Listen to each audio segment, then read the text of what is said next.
Halo semuanya, selamat datang di channel Seratusan Cerita Official. Pada kesempatan kali ini kita akan membahas Necromancy Part 5. Buat kalian yang belum nonton part sebelumnya bisa langsung cek ke playlist yang telah saya buat. Dan sebelumnya disclaimer, konten ini tidak akan membahas keseluruhan dari alur cerita Necromancy. Jadi jika kalian ingin mengetahui fullnya, silahkan baca di web legal. Dan jangan lupa tap love di web legalnya sebagai bentuk apresiasi bagi kreator. Dan tanpa berbasa-basi lagi, mari kita ke alur ceritanya. Cerita dimulai dengan Sungyeon yang kembali terhisap ke dalam sebuah lubang ketika waktu dari item yang ia gunakan telah habis. Sungyeon kembali pada ruangan kosong yang selama ini menemaninya. Tak ada siapapun selain sebuah tempat tidur di tempat itu. Dan Sungyeon juga di sana sadar bahwa dirinya benar-benar telah kembali ke dalam Tower of Trial. Tanpa berbasa-basi, Sungyeon langsung berdiri untuk melakukan pemanasan sebelum dirinya melanjutkan ujian menuju lantai kelima. Namun di tengah pemanasan yang sedang ia lakukan, Sungyeon kembali mendapatkan notifikasi. Dia tiba-tiba memperoleh gelar baru bernama The First Returner, dan hal itu memberikannya skill bernama Mata Kebenaran. Sungyeon sangat terkejut dengan hal itu. Dia tidak pernah menyangka kalau dirinya akan mendapatkan sesuatu seperti itu. Hanya karena dia telah kembali ke dunianya, lalu kembali lagi ke dalam Tower of Trial. Lalu yang lebih mengejutkannya lagi, skill itu lumayan overpower. Mata itu mampu melihat detail dari item apapun yang dilihatnya. Dan bahkan mampu mengetahui kejujuran dari perkataan seseorang. Mata itu seolah sebuah sensor sekaligus detektor yang mampu membuat Sungyeon melihat setiap kebenaran di balik perkataan seseorang. Banyak orang munafik di dunia ini, dan Sungyeon mampu dengan mudah mengetahui maksud dan tujuan di balik perkataan manis dari orang-orang tersebut. Sungyeon sendiri cukup terpukau dengan kemampuan dari mata itu. Dia tidak menyangka kalau mata itu bahkan mampu mendeteksi kebohongan dari perkataan seseorang. Dan hal itu membuat mata tersebut menjadi sangat berguna ketika di dunia terdapat banyak sekali orang-orang yang menyembunyikan sesuatu yang sebenarnya. Kayaknya kalau kita lihat pemerintah pakai mata ginian udah muntah ya guys ya. Aduh. Aduh, ya pokoknya kita lanjut aja ya guys ya. Jangan lapor ke polisi guys. Kita lanjut lagi. Sungyeon merasa kalau dirinya sangat beruntung bisa mendapatkan skill tersebut. Dia tidak menduga hal itu sebelumnya, dan kini dia merasa bahwa dirinya menjadi semakin kuat. Setelah memastikan beberapa hal terkait kemampuan dari mata itu, Sungyeon pun mulai membeli beberapa perlengkapan. Dia membuka toko yang ada di dalam statusnya, lalu membeli sebuah pedang dan juga armor yang lebih kuat dibanding yang telah ia jual sebelumnya.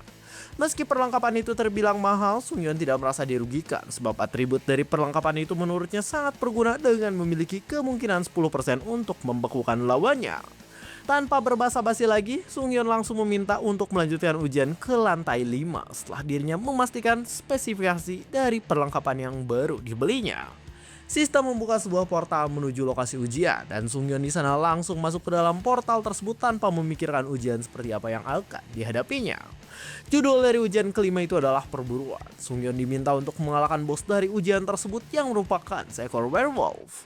Lalu bagaimana untuk hukuman jika ia gagal? Tentu saja satu-satunya hukuman jika dia gagal tetaplah sebuah kematian seperti biasanya. Dalam sekejap setelah memasuki portal tersebut, Sungyeon tiba di sebuah area yang menampilkan sebuah tebing batu di hadapannya. Dia hanya bisa melihat tebing itu menjulang ke langit, tepat di bawah posisi bulan dalam bentuk yang sempurna.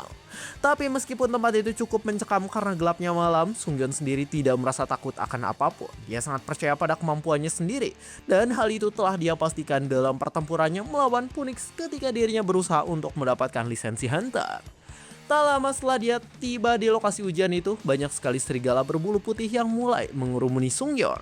Mata dari para serigala itu terlihat berwarna merah, dan mereka langsung menerjang ke arah Sungyeon begitu saja layaknya binatang buas yang sudah merasa menang dengan jumlah mereka yang sangat banyak. Namun saat ini gerombolan para serigala itu hanyalah seperti tikus sebagainya. Sungyeon dapat dengan mudah membasmi mereka hanya dengan satu kali serang saja. Saking tak berdayanya mereka di hadapan Sungyeon, dia di sana sampai merasa bosan dengan lawan dalam ujian yang bahkan bisa ia kalahkan dengan satu curug saja. Tapi ketika salah satu dari serigala yang menyerangnya telah terpental jauh, tubuh dari serigala itu tiba-tiba dihentikan oleh sebuah kaki yang jauh lebih besar ukurannya. Sungyeon sempat terhentak ketika dia melihat hal itu. Di sana telah terpapar sekelompok serigala lagi yang ukurannya jauh lebih besar dibandingkan gerombolan yang sudah ia lawan. Serigala yang tadi ia kalahkan terlihat seperti seekor tikus bagi para serigala baru itu karena ukuran mereka yang terlampau jauh. Lalu yang lebih tidak disangkanya lagi, serigala baru itu justru memakan serigala kecil yang telah dikalahkan oleh Sungyeon dengan taring mereka yang mampu membelah tubuhnya menjadi dua sekaligus. Sungyeon kini dikelilingi oleh sekelompok serigala yang ukurannya jauh lebih besar dibandingkan dirinya. Dia harus menaikkan kepalanya agar bisa melihat tubuh mereka, dan bahkan bayangan dari mereka saja sudah cukup untuk menutupi tubuh Sungyeon sepenuhnya. Namun dibanding merasa takut karena ukuran mereka yang sangat besar, Sungyeon di sana justru merasa lebih bersemangat.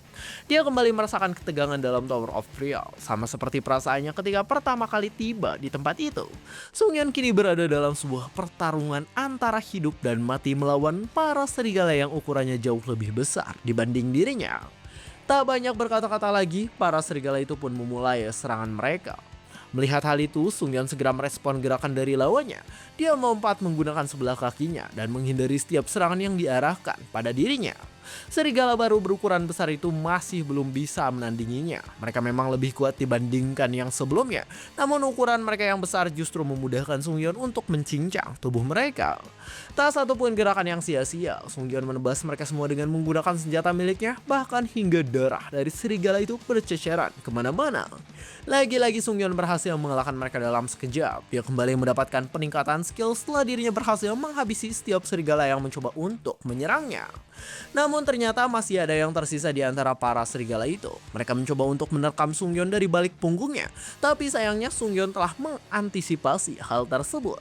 Semua serigala itu kini telah tewas. Sungyeon berhasil menghabisi mereka hingga ke akar-akarnya dan mulai menyerap setiap jiwa yang ia peroleh dari hasil perburuannya kali ini. Setelah menghadapi semua itu, Sungyeon pun melanjutkan perjalanannya. Dia tahu bahwa setiap skill yang dimilikinya kini telah meningkat, dan hal itu pastinya akan sangat berguna ketika dia melawan bos dari ujian tersebut. Di tengah perjalanan, Sungyeon melihat sesuatu yang aneh. Banyak mayat serigala lain yang berserakan di mana-mana, seolah ada seseorang yang telah mendahulunya ke tempat di mana si bos lantai itu berada.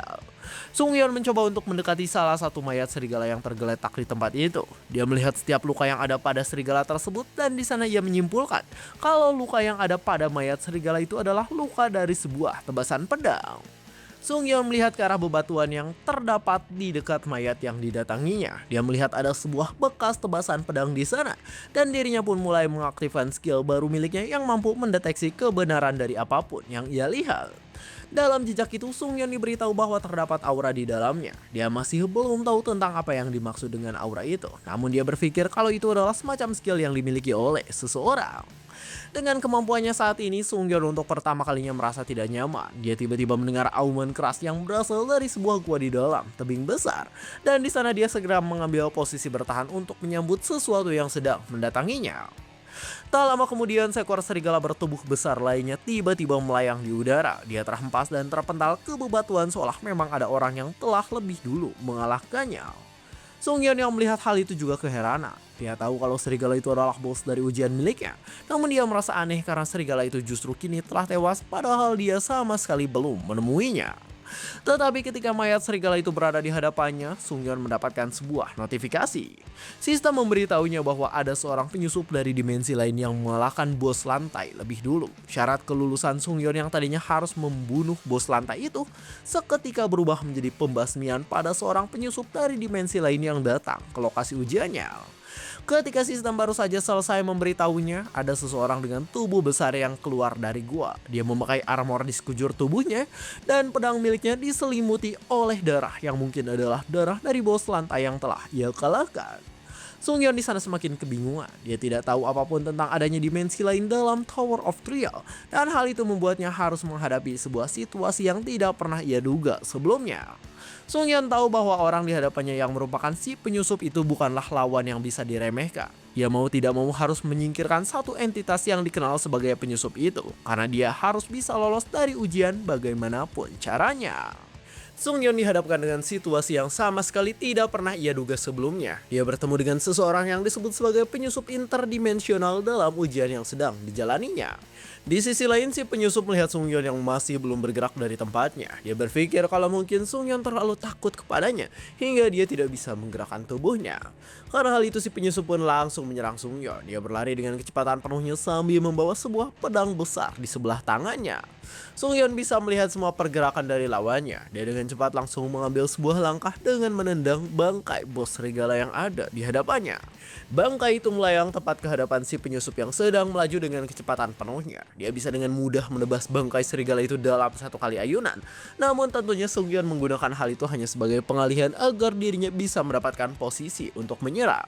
Dari posisinya saat ini, Sung Yeon langsung menusukkan pedangnya. Dia menghunuskan pedang itu dengan semacam skill yang ia gunakan. Namun anehnya, Zira itu sama sekali tidak mendapatkan goresan padahal telah menerima tusukan dari pedang miliknya. Tanpa disangka, ternyata si penyusup itu sengaja membuat Sung Yeon menyerang dirinya. Dia menangkap pedang Sung Yeon dengan kedua tangannya, lalu mengeluarkan sebuah skill yang membuat Sung Yeon tiba-tiba terhempas dari pegangan pedangnya. Hempasan itu sangatlah kuat, hingga Sung Yeon terbentur ke arah bebatuan dengan hantaman yang besar. Sung Yeon terlihat sangat kesakitan ketika menabrak bebatuan itu. Dia banyak mengeluarkan sel merah dan bahkan salah satu lengannya harus patah setelah dia menerima serangan dari si penyusup tersebut. Melihat Sung Yeon yang masih sadarkan diri, si penyusup itu pun memujinya. Dia menyanjung Sung Yeon yang masih bisa bertahan meskipun telah menerima aura darinya, dan di sana ia mulai banyak berbicara kepadanya. Tapi alih-alih senang karena pujian itu, Sung Yeon di sana mengomel tentang adanya penyusup pada ujian yang sedang ia lakukan. Dia tidak pernah mendengar kejanggalan seperti adanya seorang penyusup dalam ujian, hingga dia pun mulai mengoceh tentang hal tersebut. Karena ocehan itu, si penyusup pun mengerti dengan situasinya. Dia mengatakan kalau Sung Yeon mungkin belum mengetahui apapun tentang sesuatu bernama Class in Fighting. Si penyusup itu tidak ingin membuang waktu lagi. Dia berniat untuk segera menghabisi Sung Yeon dengan serangan terakhir yang akan ia lakukan. Namun sebelum itu, Sung Yeon meminta si penyusup untuk menahan dirinya. Dia meminta si penyusup untuk menjelaskan sesuatu yang disebutkan olehnya barusan, yaitu tentang sesuatu yang bernama Class in Fighting. Di sana si penyusup itu pun menghentikan serangan yang akan ia lakukan. Dia berpikir sejenak dan memutuskan untuk menjelaskan hal itu kepada Sung Yeon sebelum dirinya mati di tempat itu. Si penyusup menerangkan bahwa mulai dari lantai 8 ada sebuah sistem ekspansi bernama Class in Fighting. Seseorang bisa membuka toko dan membeli sebuah tiket untuk mengganggu ujian milik orang lain, sehingga mereka bisa dengan bebas mengacaukan ujian orang lain dengan tiket tersebut. Setelah mendengar penjelasan itu, Sung Yeon tentu saja tidak bisa langsung menerimanya. Dia menggunakan skill bernama Eyes of the Truth yang dimilikinya untuk mengidentifikasi apakah si penyusup itu mengatakan yang sebenarnya atau tidak. Hasilnya, si penyusup itu sama sekali tidak berbohong. Sung Yeon berhasil meraup sebuah informasi yang tidak pernah ia duga sebelumnya. Setelah mendapatkan informasi berkat aktingnya itu, Sung Yeon pun berkata pada si penyusup, "Aku punya sesuatu yang menarik untukmu. Rasa sakit di tanganku ini bisa ditahan dengan skill yang kumiliki. Dan itu artinya aku sengaja melakukan itu untuk membuatmu lengah dan mengatakan informasi yang kau miliki." Saat Sung Yeon melepaskan pegangan tangannya di lengan yang satunya, dia langsung mengaktifkan penyembuhan cepat yang ia miliki untuk kembali memulihkan semua luka yang telah ia terima. Tentu saja si penyusup itu terkejut. Dia tidak menyangka kalau Sung Yeon memiliki skill semacam itu. Dan yang lebih membuatnya marah lagi, tidak lain adalah Sung Yeon yang ternyata berpura-pura sakit di hadapannya. Namun meski begitu, si penyusup masih yakin bahwa dirinya akan bisa menang melawan Sung Yeon. Dia segera menyiapkan kembali senjata miliknya beserta skill yang terdapat di dalamnya. Tapi tentu saja kemampuan tadi bukanlah kemampuan yang bisa menyaingi MC sesungguhnya, karena dia bisa meningkatkan kekuatan tempurnya dalam setiap pertarungan yang ia lewati. Dia mulai mengaktifkan semua peningkatan status dari setiap jiwa yang telah ia serap sebelumnya. Banyak bangkai serigala di mana-mana, dan semua itu tentunya bisa diserap oleh Sung Yeon sebagai peningkatan untuk status pribadinya. Sung Yeon mulai mengaktifkan skill miliknya, sedangkan di sisi lain si penyusup masih tidak bisa mempercayai apa yang dilihatnya, karena dia tidak pernah berpikir bahwa penyintas di lantai 5 seperti Sung Yeon akan memiliki skill sebanyak itu. Dengan instant acceleration, Sung Yeon melesat sangat cepat. Dia melancarkan berbagai serangan pada si penyusup yang membuatnya terpaksa harus bertahan dari setiap serangan yang diarahkan kepadanya. Efek samping dari penggunaan item bernama Class in Fighting itu mulai terasa olehnya. Si penyusup tidak bisa mengeluarkan kekuatan penuhnya karena item itu membatasi status miliknya ketika dia mulai menginvasi ujian di lantai lain milik penyintas yang berperingkat di bawahnya. Tapi meski begitu, dia juga memiliki sederet skill yang kuat. Dia mengalirkan sebuah aura pada pedang yang dipegangnya hingga membuat pedang itu terlihat diselimuti oleh aura berwarna ungu miliknya. Si penyusup mulai menghunuskan pedang miliknya ke arah Sung Yeon. Sung Yeon bisa menghindari serangan itu. Namun di sana dia juga langsung sadar bahwa serangan dari si penyusup telah menjadi lebih kuat dibanding yang sebelumnya. Dia masih belum selesai dengan serangannya. Sungyeon yang masih mencoba untuk menyeimbangkan pijakannya terpaksa harus melakukan gerakan di luar dugaan karena si penyusup mulai menyerangnya secara terus-menerus. Di sana Sungyeon tahu bahwa sesuatu bernama aura itu bukanlah sesuatu yang bisa ia remehkan. Dia merasa bahwa akan sangat berbahaya jika dia terkena oleh serangan berlapis aura itu. Namun tetap saja dia masih sadar bahwa status miliknya masih lebih tinggi dibanding si penyusup. Sambil terus menghindari setiap serangan dari si penyusup, Sungyeon menyadari hal lainnya. Dia melihat ke arah armor milik si penyusup dan di sana dia bisa langsung mengidentifikasi bahwa armor itu adalah armor peringkat tinggi yang tidak bisa ia hancurkan dengan kekuatannya saat ini. Tapi meskipun armor itu sangat kuat, Sungyeon masih berpikir bahwa dirinya akan bisa menembus armor itu jika dia terus-menerus menyerangnya. Ketika serangan milik Sungyeon berhasil mengenainya, tiba-tiba si penyusup tidak bisa bergerak akibat dari efek tertentu yang dihasilkan oleh serangan dari Sungyeon. Dia berhasil menahan damage dari serangan itu, namun efek stun dari serangan itu adalah hal yang sangat merepotkan baginya, karena dia tidak bisa mengetahui efek apa sebenarnya yang mengenai dirinya. Di sisi lain, Sungyeon tersenyum lebar seolah dia memang menunggu saat itu. Dia tahu bahwa efek stun tersebut adalah efek lain dari senjata miliknya yang memiliki peluang sekitar 10% untuk memberikan stun kepada lawan dari setiap serangan yang ia lancarkan. Efek stun yang mengenainya itu terus menggerogotinya hingga dia tidak lagi bisa menggerakkan satupun jarinya. Dia terduduk di sebuah bongkahan batu tanpa bisa menggerakkan tubuhnya, dan hal itu tentu saja membuatnya kalah dalam pertarungan melawan seseorang yang dia ganggu ujiannya. Sungyeon mulai mendatanginya dengan berjalan perlahan. Di sana dia berpikir kalau akan sangat merepotkan jika armor peringkat tinggi yang dipakai oleh lawannya memiliki ketahanan terhadap efek stun miliknya. Dan karena hal itulah dia merasa lega karena mengetahui bahwa armor itu tidak memiliki atribut seperti itu. Si penyusup di sisi lain masih merasakan kelumpuhan dari efek stun yang diterimanya. Dia tidak bisa menahan efek itu hingga dirinya pun sadar bahwa dia memang telah benar-benar kalah. Tapi meski begitu di sana dia masih sangat angkuh. Dia tahu bahwa dia pasti bisa menang jika dirinya berada dalam kondisi normal di mana status pribadinya tidak dibatasi oleh item yang digunakannya. Dia bertanya pada Sungyeon tentang mengapa Sungyeon memiliki skill yang sangat banyak seperti itu, dan Sungyeon hanya menjawab kalau kekalahan dari si penyusup itu adalah akibat dari kecerobohannya sendiri yang meremehkan lawan di lantai yang lebih rendah dibanding dirinya. Setelah cukup lama berbicara, Sungyeon tidak ingin berbasa-basi lagi. Dia menghunuskan pedang miliknya ke arah si penyusup untuk mengakhiri riwayatnya, dan si penyusup di sana mencoba untuk menghentikan Sungyeon dengan mengatakan bahwa dirinya bisa menjawab apapun pertanyaan yang dimiliki oleh Sungyeon. Tapi meski begitu Sungyeon tidak ingin mendengar kata-katanya. Dia dengan wajah dinginnya mengatakan bahwa dia tidak membutuhkan ocehan seorang pecundang yang akan segera dia habisi. Hingga pada akhirnya Sungyeon pun berhasil mengalahkan si penyusup itu dalam pertarungan yang seharusnya tidak akan bisa dimenangkan. Sungyeon mencabut pedang yang ia pegang bersamaan dengan sejumlah sel merah yang berada dalam senjatanya. Dia melihat si penyusup yang sekarat di hadapannya, namun dia sama sekali tidak merasakan apapun sebab dia berpikir kalau kematian seseorang hanyalah sesuatu yang wajar di dalam Tower of Trial. Sungyeon mulai merasa bahwa dirinya telah mati meskipun dia telah membunuh seorang manusia. Dia cukup tidak nyaman dengan perasaan itu karena dirinya seolah telah kehilangan sisi kemanusiaannya. Namun bagaimanapun Sungyeon tetap harus melakukannya. Dia tidak bisa membiarkan seseorang menyerang dirinya, karena di dalam Tower of Trial hanya ada satu aturan, yaitu menjadi serigala yang memburu atau menjadi seekor domba yang diburu. Saat Sungyeon mendapatkan notifikasi penyelesaian lantai, dia melihat tubuh si penyusup yang mengeluarkan sebuah aura lainnya. Sungyeon sempat kebingungan ketika melihat hal itu, namun dia segera menyerap jiwa dari si penyusup tersebut ke dalam dirinya dengan skill miliknya yang merupakan seorang necromancer. Dia berhasil menyerap jiwa dari si penyusup itu, namun di sana Sungyeon masih merasa heran karena dia tidak mendapatkan notifikasi hadiah dari sistem tentang penyelesaian lantai yang telah ia lakukan. Sesaat setelah itu Sungyeon pun akhirnya mendapatkan notifikasi tersebut. Sistem mengatakan kalau tingkat kesulitan yang ia lalui dalam ujian itu telah jauh meningkat dari sebelumnya, hingga sistem kembali melakukan penyesuaian terhadap hadiah yang diberikan kepada Sungyeon.